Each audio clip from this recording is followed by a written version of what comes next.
Je suis ici actuellement en Côte d'Ivoire. Et vous savez, en Côte d'Ivoire, on a une certaine manière de parler. On a ce petit truc dans la manière de parler qui est vraiment exceptionnel, qui est vraiment particulier. Et il y a un proverbe qu'on a l'habitude de dire ici en Côte d'Ivoire, et on dit que quand tu vas dans un village et qu'il y a des chaises et que tout le monde s'assoit par terre, il faut aussi t'asseoir par terre. Juste pour dire que il y a dans chaque groupe d'êtres humains, il y a des règles. Il y a des choses qui se font et il y a des choses qui ne se font pas. Au-delà de la loi, au-delà de ce qui est puni par la loi, il y a des choses dans le groupe que le groupe accepte ou pas. Et aujourd'hui, j'ai l'impression que dans notre pays, en Côte d'Ivoire, c'est des choses que nous sommes en train de perdre. Et je voudrais qu'on parle de ce sujet-là à travers un buzz qu'il y a eu il y a quelques jours. Et je vais vous montrer la vidéo de ce qui s'est passé. Et ensemble, nous allons essayer de décortiquer et de voir ce fait social, parce que pour moi, c'est un fait social, de le voir sous différents angles pour voir ce qui est réellement en train de se passer aujourd'hui en Côte d'Ivoire sans que personne ne bouge. Et ensemble, on va échanger pour voir si c'est quelque chose qu'il faut arrêter tout de suite ou si c'est quelque chose qu'il faut laisser aller. On y va? On partage la vidéo ensemble? On y va.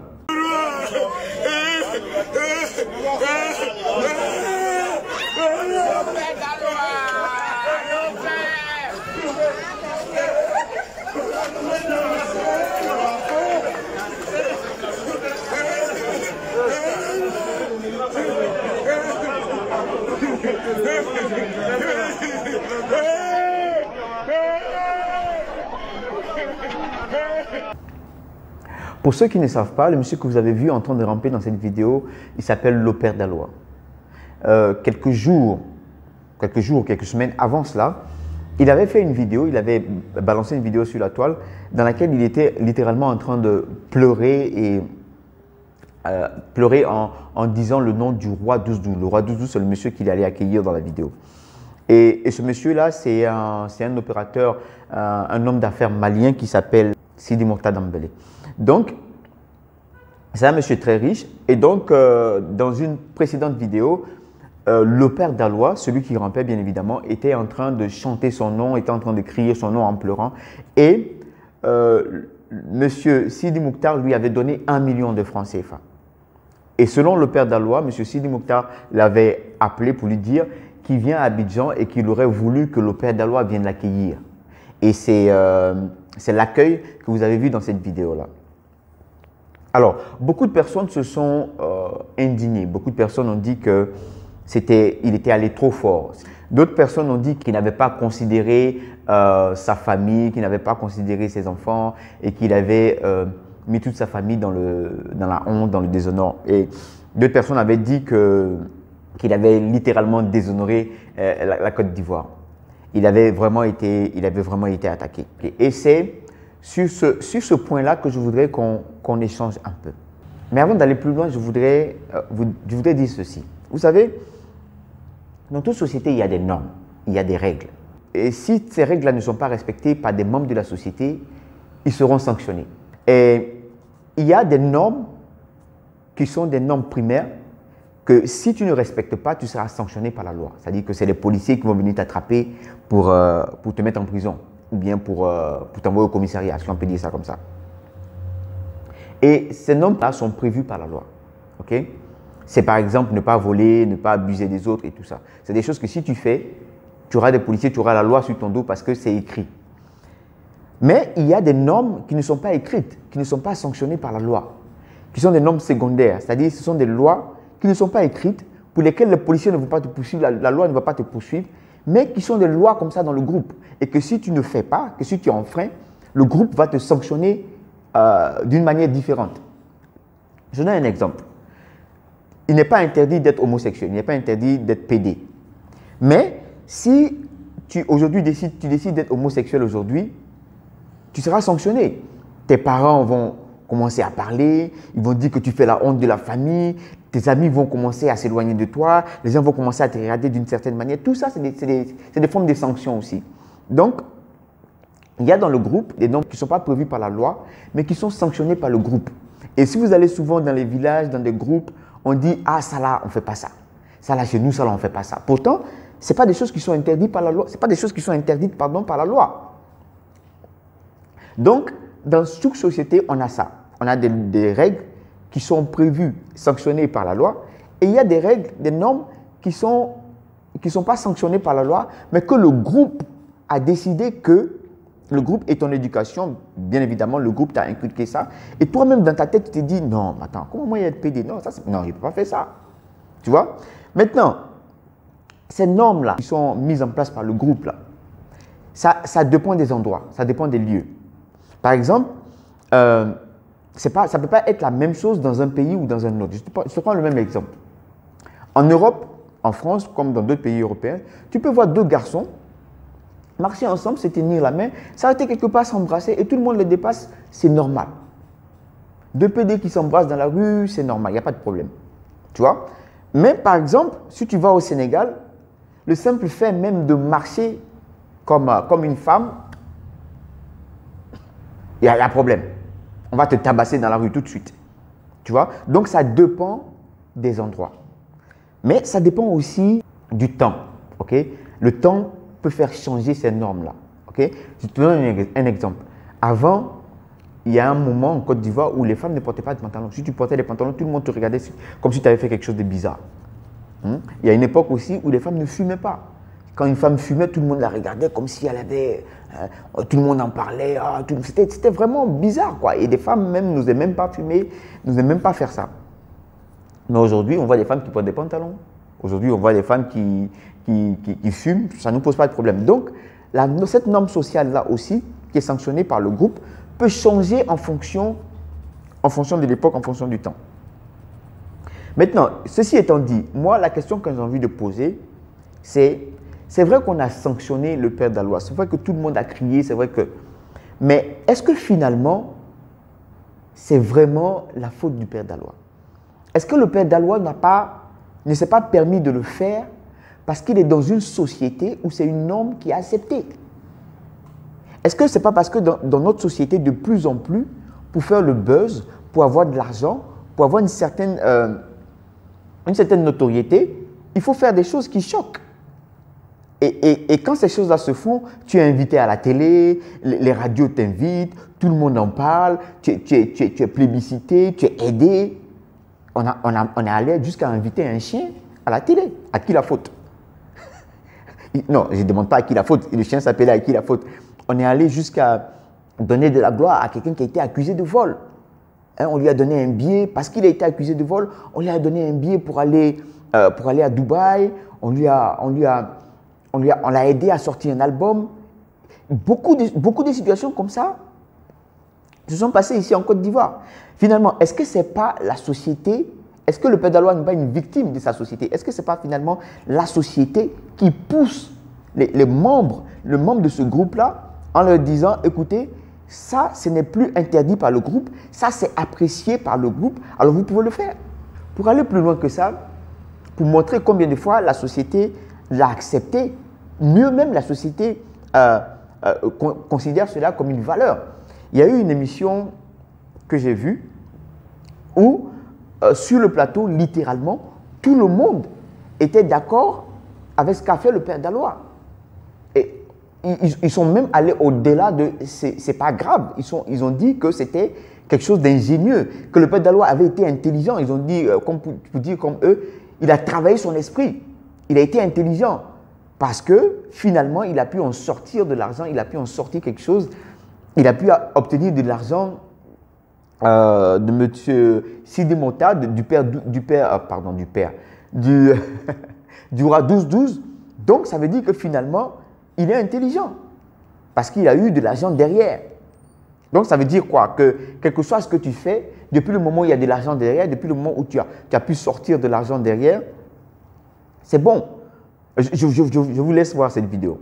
Il faut que je joue au Gawa. C'est ça. Donc il a rappé pour toi. Il a fait Gawaya pour prendre pour lui. C'est ça. Après ça, il s'en fout. Après ça, il est quelqu'un. On n'a pas dit que c'est l'arène où il a rampé. C'est ça. Mais dans le Gawaya, je vois la hiérocratie. Voilà. Pourquoi il est hiéré. Voilà. Oui, il est hiéré. Tu sais que on dit maman de Gawa là, elle plaît pas Vito. Elle plaît pas. C'est l'homme de Gourkaya qui ta maman plaît beaucoup. Donc, dans le Gawaya, il y a la hiérocratie. Il a montré que c'est pas quelqu'un d'insensé. Lui, il veut prendre pour lui. Et puis, ça le Moro. Il ne peut pas venir le palper pour prendre. C'est ça. Donc, il montre au Moro que lui, le Gawa. Vers la fin, il sort. Il sort son plan. C'est Patrick, toi, moi, je pense qu'il aurait pu... Bon, je ne sais pas comment répondre à ça, parce que moi, j'ai été totalement choqué par rapport à ça. En tant qu'Ivoirien ou en tant que... Au-delà même de l'Ivoirien, même, je me dis que c'est vrai qu'il y a du respect parce qu'il y a un roi qui est là, mais il y a la manière de faire, en fait. Parce que là, carrément, il est larmoyant, il pleure, tout ça. Il peut peut-être se prosterner d'une certaine manière, mais pas vraiment crier, hurler pour exiger quasiment que le gars le touche. Il y avait un peu trop de choses qui pouvaient... Selon toi, tu penses qu'il a exagéré un peu? Il a un peu trop exagéré. C'est vrai, peut-être qu'il voulait son argent et compagnie, mais ça donne une mauvaise image, déjà même de lui, peut-être à ses enfants. Papa Bolo, et toi? Oui, moi je pars du principe, je suis un peu d'accord avec lui. Je pars du principe que tout acte qu'on pose s'inscrit dans le temps et dans la durée. Voilà. Et dans la durée, ça sera très préjudiciable pour lui. Parce que dans un temps record, il va avoir l'argent, tout ça. Et après, combien d'argent? Pour s'humilier aussi à ce niveau-là. C'est trop humiliant. C'est-à-dire, écoutez-moi, c'est très bien. Parce que quand les gens parlent, non, les enfants auront quelle honte. Tu sais que de toute façon, quand tu as un papa lépreux, tu ne peux pas dire que parce qu'il est lépreux, tu as le fuir. C'est ça. Mais là, s'il était allé voler, là, vous avez dit que, ouais, comment il s'est envolé, il est volé. Moi, attends, moi, c'est... Moi, là, je préfère qu'il signe. Moi, je préfère qu'il et puis il va gagner pour lui. C'est ça, non. Là, il n'y a pas de prison dedans. Écoute, moi, non, attends, Patrick, moi, franchement... Non, je vais donner aussi mon avis. Bon, donne ton avis. Moi, honnêtement, ça ne m'a rien dit. C'est-à-dire, ça ne m'a pas choqué autant. Parce que comme ce que Papa Nazet dit, si le roi était venu, qu'il était allé aller lui rendre visite et puis il avait volé en griffe. Ou bien il y avait un soupçon de vol et puis c'est lui qui était là-bas. Et puis on dit il y a 12 millions du roi qui est perdu. Ça, c'est pas une double honte même pour les Ivoiriens. Un volet, et puis quelqu'un qui est en train de nager pour aller vers quelqu'un. Et puis le roi me l'a soulevé. Tu vois, donc je veux dire que... l'a soulevé. Comme ce que Julien Gwalo a dit, c'est un mouvement des...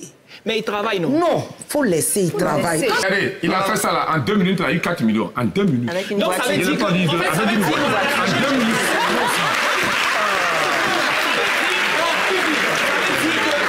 Moi, je pense, pour la jeune génération, moi, je parle de ses enfants et d'autres personnes. C'est-à-dire que prochainement, quand ils vont voir une personne d'une certaine envergure comme lui, ils doivent faire ça pour mais pouvoir chacun ses pieds. Excusez-moi. Je veux dire à mon petit aujourd'hui, ces jeunes frères qui vont au maraboutage, qui égorgent les enfants pour avoir de l'argent. Et puis celui qui a marché, tu prends qui? Il n'y a pas aucun des deux. Non, tu veux choisir. Non, je ne choisis pas. Si. Non, tu dois choisir. Les choses sont graves pour moi. Il faut choisir. Moi, je vous dis pourquoi les deux. Vous les tranchez, Chrisou. Non, moi, je suis du côté de Tonton Nyanga. Mais tu as cherché qui? Non, honnêtement, chacun est libre de faire ce qu'il veut de sa vie. Les Ivoiriens, ils aiment trop fouiller. Dans l'émotion, ils sont beaucoup dans l'émotion. Mais ce que lui, il a fait là, il a créé son Manche Wawa jeton. C'est tout. Chacun crée son système pour d'abord.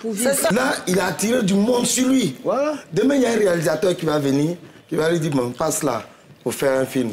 Parce que tu as des talents d'acteur. Et après ça, là, quand tu vas tourner un film, on dira quoi? Hein? On dira que, c'est comme ça, c'est ce qu'il avait et qu'il a propulsé et que le réalisateur a vu et il est tombé fan. Et le mec, il aura un rôle dans peut-être un beau film et tout. Moi, je veux dire, franchement, hein, on a fait le tour de table. Chacun a son opinion là-dessus. Mais moi, honnêtement, je veux dire, le père Daloa, limite, moi, quand j'ai regardé une émission, il est passé, je sens la sincérité dans les yeux du gars. J'ai failli pleurer. Il est vrai.